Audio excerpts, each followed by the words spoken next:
Qui sont les millionnaires? Surtout les milliardaires, ce sont des personnes qui créent des emplois, qui augmentent la production et améliorent les biens et les services. S'ils quittent pour New York, San Francisco, Los Angeles pour le Texas ou la Floride par exemple, alors leurs bureaux, leurs usines, leurs centres de services déménagent avec eux. Autrement dit, dans les villes qu'ils fuient, le nombre d'emplois diminue rapidement et les habitants de ces villes perdent des emplois bien rémunérés. Soit ils se retrouvent à balayer les rues ou les dortoirs, soit ils doivent au Canada se contenter de maigres allocations chômage ou d'autres programmes similaires qui existent dans leurs États. Ils ne meurent pas de faim, mais disons, ils n'ont plus de quoi payer leur crédit immobilier. Ils n'ont généralement pas assez non plus pour payer les crédits automobiles, et ils ne peuvent pas non plus emmener leurs enfants en vacances d'été, pour ainsi dire, ils ne peuvent pas se le permettre. De plus, ceux qui payaient trop des impôts au pays et à la ville se retrouvent transformés en parasites, non pas parce qu'ils l'ont voulu. Oui, ils sont vus comme ceux qui prennent dans le budget ce que d'autres apportent. À qui la faute ? Eh bien, voyons voir. Si les gens quittent massivement New York pour s'installer en Floride, cela veut peut-être dire quelque chose, cela dit quelque chose sur les lois, sur la ville de New York, ou s'il y a un exode massif de la Californie vers le Texas. Peut-être que quelque chose qui se passe en Californie pousse ces personnes actives, talentueuses, ces entrepreneurs à fuir. Quand les gens partent, disons, du Mexique ou du Honduras vers les États-Unis par millions, nous comprenons que le Mexique est pour eux pire que les États-Unis, que les États-Unis sont meilleurs et ici aussi ils fuient. Mais ce ne sont pas les mêmes pauvres et non éduqués, comme ceux du Venezuela, de la Colombie ou du Mexique, mais au contraire. Les plus riches, en même temps productifs, intelligents, pas forcément les plus instruits, mais généralement instruits. Comme ceux qui viennent de Russie, de l'Union des républiques socialistes soviétiques, c'est l'exode des gens intelligents, débrouillards, entreprenants. Ils cherchent toujours où ils seront mieux, et ils vont là-bas. N'importe quel État où il n'y a pas d'impôt sur le revenu des particuliers sera perçu comme un concurrent. Et je dirais que le Texas est probablement notre principal concurrent, mais un domaine dans lequel nous surpassons tous les États, c'est notre qualité de vie, le confort et la beauté de la région de Palm Beach. Voici ce qui est construit en Floride pour attirer ces personnes les plus riches qui apportent non seulement de l'argent à l'État, mais créent aussi des centaines et des milliers d'emplois. C'est ce qu'ils construisent pour les réfugiés afin de les attirer. Et en même temps, ils disent à quel point nous avons de la chance que le maire de New York soit aussi idiot. Bien sûr, New York n'est pas fini et reste le centre financier du pays et sans doute de la moitié du monde. Mais comme l'a dit Mikhail Gorbatchev, le processus est lancé. En 2025, la ville a enregistré 313 nouveaux contrats de location à plus de $100 par pied carré, ce qui est bien supérieur à 2024. Et des entreprises comme John Pierpont Morgan viennent également d'ouvrir un siège mondial de 3 milliards de dollars et de 60 étages juste dans la rue où je me trouve actuellement. Mais malgré tout cela, John Pierpont Morgan embauche désormais plus de personnes au Texas qu'à New York. Donc, il y a un changement qui s'opère. Comme je l'ai dit, ce ne sont pas seulement les riches eux-mêmes qui déménagent, ils déplacent aussi des emplois. Et les employés soit suivent le travail, soit perdent leurs revenus habituels. Et New York est une ville très chère. De plus, il y a traditionnellement beaucoup de personnes riches de nationalité juive à New York. Ils sont arrivés au début du XXe siècle, se sont installés et ont créé de nombreuses entreprises et banques parmi les plus prospères du monde. Pour la première fois depuis des siècles, personne ne leur demandait quelle était leur nationalité, ni leur religion, personne n'entravait le développement de l'ingéniosité juive naturelle. Beaucoup de ces riches juifs ont voté pour Mamdani, pensant apparemment qu'il était une sorte d'analogue musulman des juifs persécutés dans le monde. Et là, de petites surprises sont arrivées. Le nouveau maire de New York, le musulman Zohran Mamdani, a fait un geste assez controversé. Il a annulé le décret exécutif de l'ancien maire Eric Adams qui établissait la définition de l'antisémitisme de l'Alliance internationale pour la mémoire de l'Holocauste. Mamdani estime que la définition de l'International Holocaust Remembrance Alliance pourrait restreindre la liberté d'expression ou empêcher la critique légitime d'Israël. Certains dirigeants de la communauté juive de New York, qui compte environ 1 million de personnes, expriment leur inquiétude et disent que cette décision envoie un mauvais signal à un moment où les crimes haineux sont en augmentation. Le ministère des Affaires étrangères d'Israël a qualifié cela d'essence antisémite jetée sur un feu ouvert. Pour ce pourquoi les juifs libéraux se sont battus, comme le dit le proverbe, ils l'ont obtenu. Un maire a été élu à New York. Un antisémite, je pense que la majorité de la population ne s'en est pas encore rendu compte, mais s'il continue sur cette lancée, cela finira par arriver et ce sera comme un coup de masse en pleine tête, ou sur le front, je ne sais pas exactement. Par exemple, sous les précédents maires, la ville de New York n'avait pas ce droit. Eh bien, à l'école. À New York, en plus de la mairie, il y a aussi un grand nombre d'institutions et d'entreprises qui appartiennent à la ville ou qui travaillent avec la ville. Ils n'avaient pas le droit de se joindre au boycott contre les produits israéliens. C'est vrai, il est inhabituel qu'un organisme public prenne part à des boycotts politiques. Mais passons. Il y avait un ordre spécial disant qu'il était interdit pour ainsi dire, de boycotter les produits israéliens, c'est ce sportif sur son art, c'est quand dans ces artistes. Si les gens veulent te boycotter, ils le feront, s'ils ne veulent pas, ils ne le feront pas. Ce n'est pas votre affaire. Le nouveau maire a annulé cette interdiction. C'est-à-dire, il a dit « allez-y, attaquez ». Il a levé les restrictions sur les activités du boycott, des investissements et sanctions qui peuvent désormais avoir plus d'impact. Cela signifie que les institutions municipales n'ont plus d'obstacles à la participation aux actions. Le boycott, des investissements et sanctions et le boycott des groupes israéliens, ainsi que les décisions de désinvestissement liées à ce mouvement. Alors, qu'est-ce que cela signifie pour la lutte contre l'antisémitisme? Cela n'ouvrira-t-il pas la voie à de nouveaux efforts pour isoler et diaboliser Israël? Bien sûr, et malheureusement, je pense que c'est justement ici que la gauche, ainsi qu'une partie de ce que j'appelle la nouvelle droite, se rejoignent en réalité.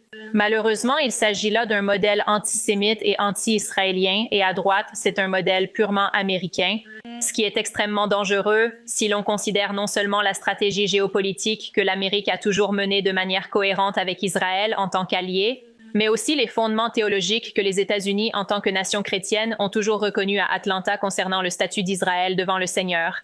Et c'est pourquoi je pense que ce n'est qu'une autre ruse. Quoi? Même si Mamdani dit vouloir attiser la haine, il mène en réalité une démarche anti-israélienne et pro-palestinienne, conforme à ses objectifs progressistes, communistes et hostiles à Israël. Un communiste, un antisémite déteste le libre marché, ou peut-être fait-il semblant de le détester, prêt à tout prendre à ceux qui l'ont créé et gagné et à le redistribuer. Eh bien, presque à parts égales. Je n'ai pas dit presque honnêtement, car partager ce qui a été volé ne peut être honnête. Et si vous ne nous donnez pas ce qui ne nous appartient pas, eh bien, c'est juste qu'on le veut. Ce que vous avez, eh bien, disons-le comme ça, on va vous tuer. Eh bien, avant ça, on essaiera de faire autre chose, sinon on vous tuera.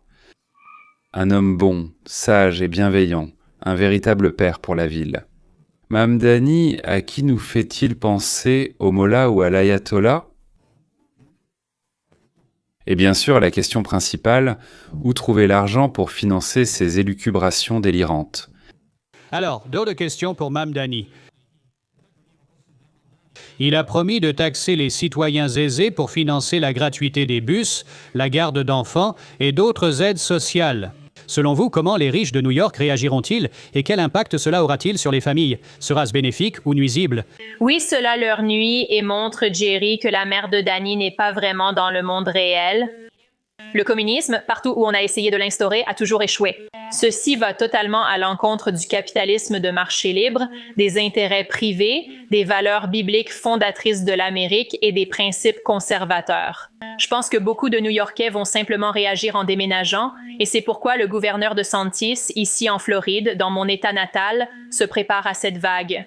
Si les New-Yorkais viennent en Floride, nous espérons juste qu'ils n'apporteront pas leur politique et leur vote démocrate.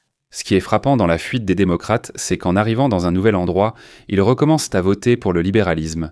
Et si celui-ci l'emporte à nouveau, ils repartent vers un autre endroit où il n'existe pas encore, et là, ils votent encore pour la même chose.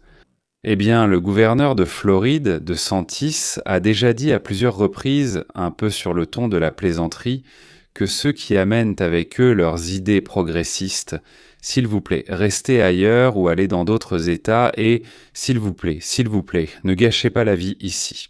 Floritsa Mamdani a été nommée chef du service de la politique du logement, même si là-bas on dit plutôt avocat de la politique du logement, mais c'est bien le responsable de ce service dans la ville. Une communiste qui exige de confisquer tous les logements aux propriétaires, voilà, vous pouvez imaginer ça. Le maire Mamdani vient de nommer Si Weaver nouvel défenseur des droits des locataires de la ville. Le New York Post indique qu'il y a 7 ans, Weaver qualifiait la propriété immobilière de suprématie blanche et prônait la confiscation des biens privés. Alors, qu'est-ce que cela signifie pour les habitants de New York? Devrions-nous nous inquiéter d'une telle façon de penser? À la mairie? Bien sûr, et j'espère qu'il y aura d'autres lois que la législature de New York ne permettra pas de mettre en œuvre certaines de ces mesures scandaleuses. Et n'est-ce pas vraiment provocateur envers les minorités? Supposer que la propriété privée n'était réservée qu'aux Blancs, cela nous ramène à la mentalité esclavagiste d'avant la guerre civile, qui suppose que seuls les Blancs peuvent posséder une propriété privée. C'est une valeur biblique que chacun mérite un salaire et la propriété privée, quelle que soit sa couleur, car nous sommes une seule race sous Dieu. La propriété privée est importante et j'espère que ces mesures, Mamdani et ses partisans essaieront de les mettre en œuvre, mais qu'elles seront encore davantage limitées par New York. C'est pourquoi je trouve les élections du gouverneur et la législature de l'État très importantes. Jenna, dernière question. Pensez-vous qu'il y a ou aura des tentatives de contestation devant les tribunaux? Je lis les messages. Je l'espère et j'espère que de nombreux organismes de surveillance et groupes conservateurs trouveront toutes les voies légales possibles. Les démocrates agissent toujours ainsi, même face à une politique conservatrice bonne, raisonnable, constitutionnelle et légale. C'est pourquoi ces actes qui bafouent les droits des citoyens et la propriété privée protégée par la Constitution doivent être contestés et prévaloir. En somme, tout ce que défendent Mamdani et ses partisans contredit la Constitution des États-Unis. Mais cela leur est complètement égal. L'essentiel pour eux, c'est de jeter une allumette dans une flaque d'essence qu'ils ont eux-mêmes versée. Voici cette jeune femme, qui a, je crois, 37 ans, partage les opinions de Mao Zedong et de Pol Pot.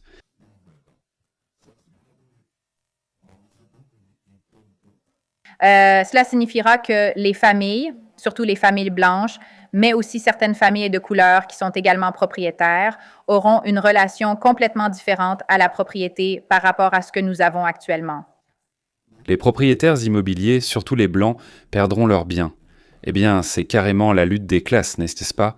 Et quelle a été la réaction à l'émission d'un certain Rubin, un journaliste et commentateur connu, et en général, pour ainsi dire, un jeune homme, mais très respecté dans le monde du journalisme.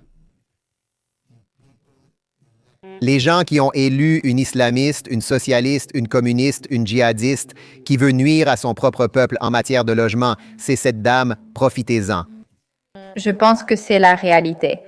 Pendant des siècles, nous avons vraiment considéré la propriété comme un bien individuel et non collectif, et nous passons à la considérer comme un bien collectif, ainsi qu'à un modèle de justice partagée. Pour que ce soit clair, la propriété ne vous appartient pas, elle est publique, et nous allons tout vous prendre, et cela deviendra commun. Oui, c'était à vous, maintenant c'est à nous. Eh bien, l'Union des républiques socialistes soviétiques, la Corée du Nord, Cuba, qui d'autre encore?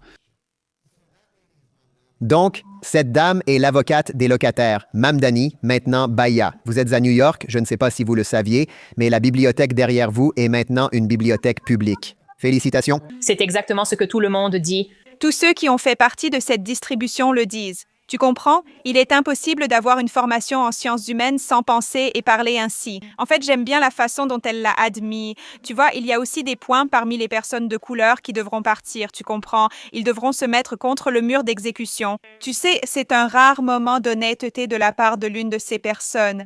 Mais c'est juste absurde, tu comprends? C'est tout simplement absurde. Et moi, eh bien, ce n'est pas surprenant. C'est comme tu l'as dit, tu comprends? C'est choquant, mais pas surprenant. Ils pensent tous ainsi, mais je suis encouragée de voir autant d'opposition. Il me semble que pendant longtemps, on ne pouvait pas dire une vérité fondamentale, que le racisme anti-blanc est du racisme, et maintenant c'est ce que je ressens. En 2020, il n'y aurait pas eu de résistance car tout le monde pensait pareil. Elle le disait souvent, mais aujourd'hui, la prise de conscience est là. Je pense qu'il y a eu un vrai changement dans la culture. En fait, non, on ne peut pas dire des choses horribles sur les personnes blanches. Vous savez, en fait, non. Vous n'êtes pas autorisé à simplement agir comme s'ils étaient des ennemis et vous ne pouvez pas prendre leurs biens. Et je pense que c'est un moment très sain parce que ces personnes qui contrôlent tout, maintenant on les chasse un peu dans la rue et on les fait pleurer. Je confirme ce qu'a dit l'orateur précédent. La marxiste Mamdanievskaya a récemment pleuré. Regardez. D'après le New York Post, la défenseuse des locataires Zorana Mamdani Seaweaver, la même progressiste privilégiée mentionnée, a fondu en larmes quand on l'a interrogée sur ses propos hypocrites concernant la gentrification. Ses parents vivent dans une maison de 1,4 million de dollars. Voilà les larmes des libéraux. Vous avez vendu plein de tasses. Voici ce que signifie le libéralisme. En gros, va te faire voir, papa. J'en parle depuis des années et j'aime dire « je vous l'avais dit ». Et le fait que ce soit une fille, cette fille a déjà 37 ans, c'est une femme qui occupe un poste politique. Maintenant, les journalistes lui posent des questions. Je croyais qu'on aimait la transparence et la responsabilité. On lui pose simplement des questions sur cette ironie. Ses parents sont précisément les personnes qu'elle appelle avec véhémence à priver de leurs biens. On lui pose la question et elle commence à pleurer. Oui, c'est exactement ça. Mec, ces personnes sont émotionnellement et intellectuellement instables, ont de graves problèmes, et les euphémismes rendent cela encore plus agaçant. Comme cette phrase que tu as entendue d'elle, elle dit « Nous allons changer votre rapport à la propriété tout comme je vais le faire. » Et c'est comme si tu disais « Hé, qu'est-ce que tu as avec cette chemise? Maintenant, elle est à moi, donne-la-moi !»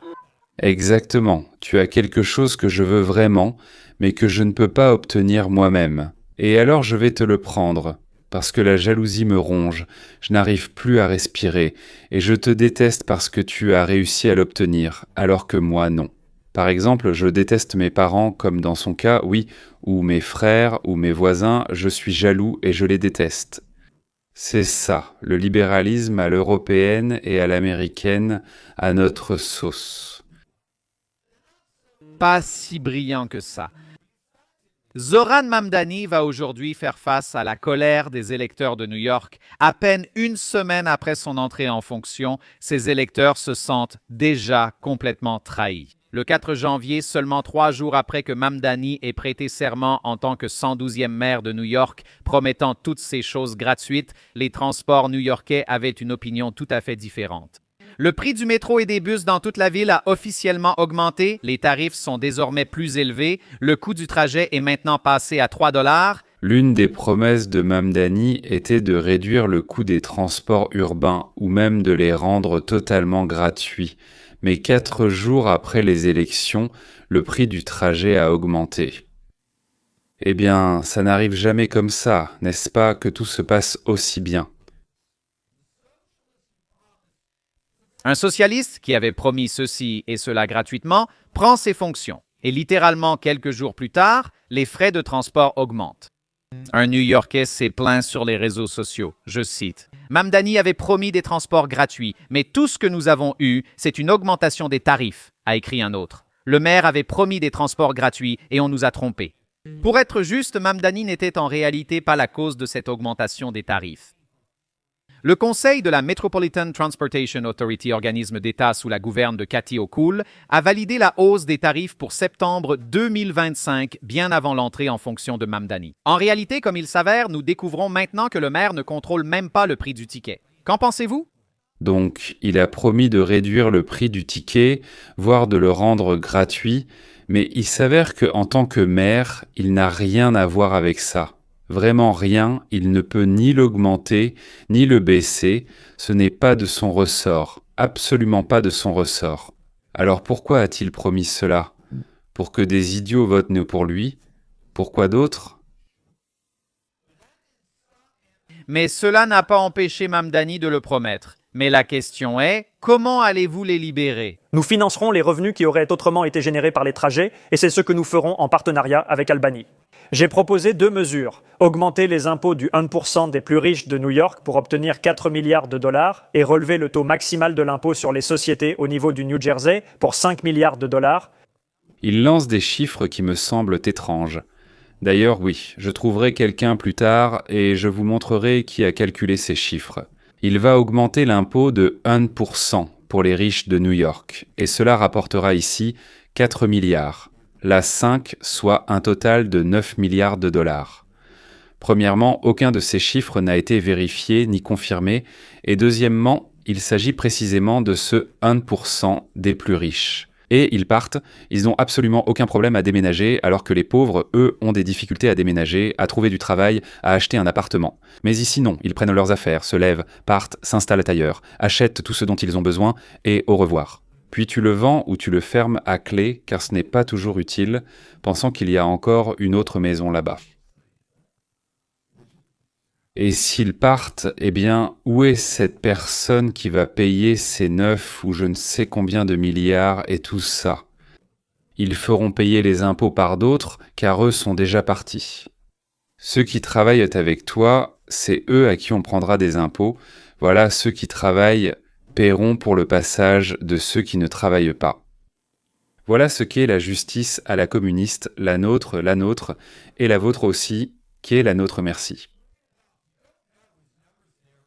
Donc, si jamais vous n'êtes pas au courant, les chiffres qu'il avance sont en réalité scandaleusement faux. Ce gars-là, comme il s'avère, ne comprend absolument rien ni aux impôts ni aux mathématiques. Et bien sûr, le corps de presse new-yorkais est bien trop idéologiquement biaisé pour s'en rendre compte. Mamdani ne comprend fondamentalement pas, ou du moins à ce moment-là ne comprenait pas, comment fonctionnent exactement les taux d'imposition progressifs. Donc, comme vous venez de l'entendre, Mamdani a promis d'introduire un impôt sur le revenu de 2% pour les millionnaires, qui, selon lui, devait rapporter 4 milliards de dollars. Mais il y a un problème catastrophique. New York utilise un système de taux d'imposition progressif pour l'impôt sur le revenu avec 4 catégories actuelles. Ainsi, votre revenu est divisé en tranches et chaque tranche est imposée à des taux progressivement plus élevés. Cela commence avec un taux d'imposition de 3%, puis il augmente à 3,73% et enfin à 3,9%. Pour chaque dollar dépassant un revenu de 50 000, le plan de la maman de Danny ajouterait une 5e tranche d'imposition à 6% pour chaque dollar gagné au-delà d'1 million de dollars. Voici quelle est la dure réalité. Ces calculs que vous venez d'entendre, d'où il tire ce chiffre de 4 milliards de dollars, reposent sur l'hypothèse que l'intégralité du montant d'1 million de dollars est imposée. Il ne se rend pas compte qu'une personne qui gagne exactement 1 million et 1 dollar paiera finalement seulement 600 de plus. Parce que c'est ainsi que fonctionnent les taux d'imposition marginaux. Vous ne payez des impôts que sur la partie du revenu que vous gagnez au-delà d'un certain seuil. Ce n'est pas un impôt sur l'ensemble du million de dollars. Je veux dire, ce gars a littéralement été élu grâce à une arnaque, ou, dans son cas, simplement à cause de son ignorance fiscale et mathématique. Et les New-Yorkais vont l'apprendre à leurs dépens, car les lois mathématiques de l'argent finissent toujours par l'emporter. La réalité gagne toujours à la fin, et c'est pour cela que c'est si important. Toute la campagne électorale de Mamdani reposait sur une grande promesse, rendre chaque bus à New York totalement gratuit. Vous l'avez entendu vous-même? Peut-être. Mamdani estime que 3 dollars pour un trajet en bus, ce n'est rien. Presque gratuit, mais 3 dollars l'aller et 3 dollars le retour. Disons 25 jours par mois pour aller au travail, ça fait 150 dollars, rien que pour le bus. Je comprends qu'il y a des abonnements mensuels qui sont moins chers, je comprends qu'on peut frauder, mais 3 dollars pour un trajet en bus, ce n'est pas gratuit. Attendez, on ne va pas appeler ça gratuit quand le ticket coûte 3 dollars. Il y a encore un autre petit problème. Mamdani a vraiment beaucoup de problèmes, mais il y en a un autre qui va vraiment vous faire bouillir, messieurs. Oui, n'oubliez pas de vous abonner et d'activer la cloche, et envoyez aussi cette vidéo à vos amis libéraux, ça va beaucoup les intéresser, mais pas forcément leur faire plaisir. Et aussi mon roman d'aventure à la recherche de You Poruchki, que vous pouvez télécharger gratuitement, les liens sont dans la description. On en a beaucoup parlé et en bien. Il y a beaucoup de personnalités politiques parmi nos lecteurs. L'Amérique, c'était il y a environ 10-12 ans, quand elle a été publiée pour la première fois. Ce qui veut dire... Oui, donc le lien sera ci-dessous. Et aussi, à ceux qui voudront devenir sponsors de la chaîne, je leur serai très reconnaissant. C'est 4 dollars par mois. Et maintenant, comme on dit, retour à Mandam, à New York. Et oui, pas seulement à lui, mais aussi à son brillant présent. Voilà, s'il vous plaît. D'abord, Mandan promet de taxer ce qu'il a appelé, je cite, les quartiers plus blancs. Et maintenant, un fonctionnaire de son administration a été surpris en train de dire que les familles particulièrement blanches devront avoir une autre relation à la propriété que celle qu'elles ont actuellement. Et maintenant, de bonnes nouvelles à Washington, Harmeet Dillon, l'adjointe du procureur général chargé des droits civiques dans l'administration Trump. Elle a lancé un avertissement très public à Mandan et à son administration. Le fait que vous soyez blanc ne signifie pas que vous avez moins de droits dans ce pays. Nous avons tous des droits égaux dans notre pays et nous ne tolérerons pas que New York enfreigne une quelconque loi fédérale. Ils doivent être avertis, ils sont sous surveillance étroite. Nous agirons immédiatement et ferons tout pour protéger tous les citoyens, contribuables et habitants de New York, y compris ceux présents illégalement. Et l'ironie dans tout cela, c'est que la crise du logement à New York n'est pas le résultat d'un manque de régulation, mais bien d'un excès de régulation. Entre 2015 et 2024, New York a adopté au moins 6 grandes initiatives en matière de logement, notamment le gel des loyers en 2015, 2016 et 2020, le droit universel à l'aide juridique pour les locataires, la loi de 2019 sur la stabilité du logement, le moratoire COVID sur les expulsions et les lois sur l'expulsion pour motifs légitimes. Ces mesures étaient censées protéger les locataires et limiter la hausse des loyers. Et au final, les prix des loyers ont fortement augmenté. Le loyer médian à Manhattan a augmenté de 25% depuis 2015 pour atteindre 60 000. Les appartements à loyer réglementé constituent 5% du parc résidentiel stabilisé de la ville et restent vacants, car les propriétaires ne peuvent pas financer les rénovations aux normes. En raison des restrictions sur le contrôle des loyers, le taux de vacance des appartements dans toute la ville est de 1,4%, ce qui signifie qu'un seul appartement sur 100 est disponible à la location. Sur les 154 000 élèves des écoles publiques de New York, oui, vous avez bien entendu, ce sont précisément 154 000 qui sont classés comme sans-abri. La politique du logement progressiste n'a pas résolu la crise. Elle ne l'a qu'aggravée à de multiples reprises, comme c'est toujours le cas. Et la réponse de Mamdani, c'est la continuation de la même chose. Gel des loyers, nationalisation des immeubles et attaque contre les propriétaires, surtout les Blancs. La bonne nouvelle, c'est que plus que jamais, de nombreux New-Yorkais ont déjà vécu cela. Soit ils fuient, la crise des réfugiés, que nous appelons la crise des réfugiés de gauche, a déjà commencé, soit ils restent et résistent. La suite. Nous avons parlé de ceux qui fuient à New York, parlons maintenant de ceux qui viennent à New York. Il y en a aussi.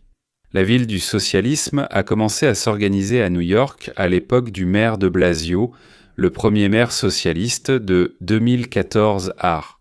Je pense jusqu'en 2021 et de Blasio préparait la ville à devenir un aimant pour les clandestins, les pauvres, les indigents, les sans-abri, les chômeurs. De 2022 à 2024, le nombre de sans-abri à New York a doublé et des personnes d'autres villes sont venues en espérant vivre aux frais des contribuables. Il y a un poste nommé contrôleur des comptes de l'État. Le contrôleur estime qu'il y a 158 000 sans-abri dans l'État de New York, dont 93 000 se sont rendus dans la ville elle-même et 7 000 dans les petites villes autour de New York et de la métropole. Dans les refuges municipaux, 45 000 personnes étaient hébergées et nourries en 2022 et en 2024, ce nombre est passé à 89 000 personnes. Eh bien, messieurs, cela a tout simplement doublé. Et selon toutes les données, ce sont des clandestins que le Parti démocrate a amenés à New York ainsi que dans d'autres villes. Naturellement, ils les ont installés dans des hôtels privés, les transformant en refuges, en payant leur logement non pas comme un refuge, mais comme un hôtel. La nourriture, les soins médicaux, les vêtements, l'éducation, les divertissements. Les drogues sont appelées autrement, kétamine, je crois qu'il leur en apporte, mais ce sont des drogues. À Mamdan. Il a ajouté à cela l'interdiction de disperser les soi-disant camps de tentes. Ils ont poussé comme des champignons à New York, puis sont arrivés à Los Angeles. Chez nous, environ 70 000 personnes vivent déjà ici. À New York aussi, ils se multiplient. Ces petites villes ont un gros budget qu'on nous vole et dont une partie est détournée ou redistribuée à ces gens.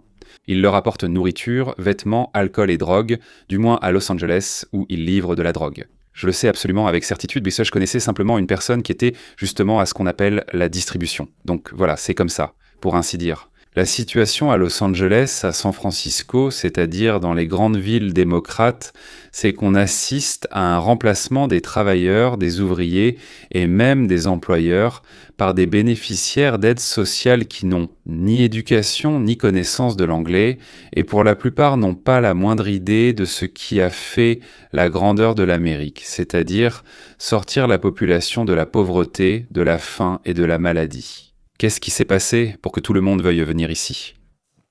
Il s'est tout de même passé quelque chose, non? New York, Los Angeles, San Francisco sont des foyers parfaits, du socialisme.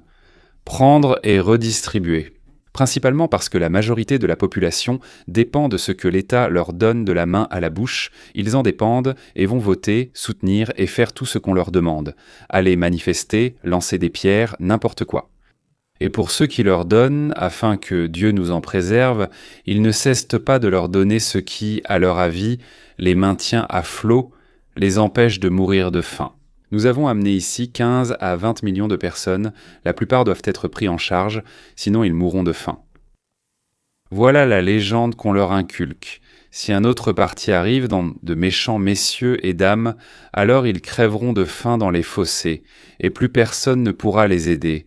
Personne ne leur tendra la main, et ainsi de suite.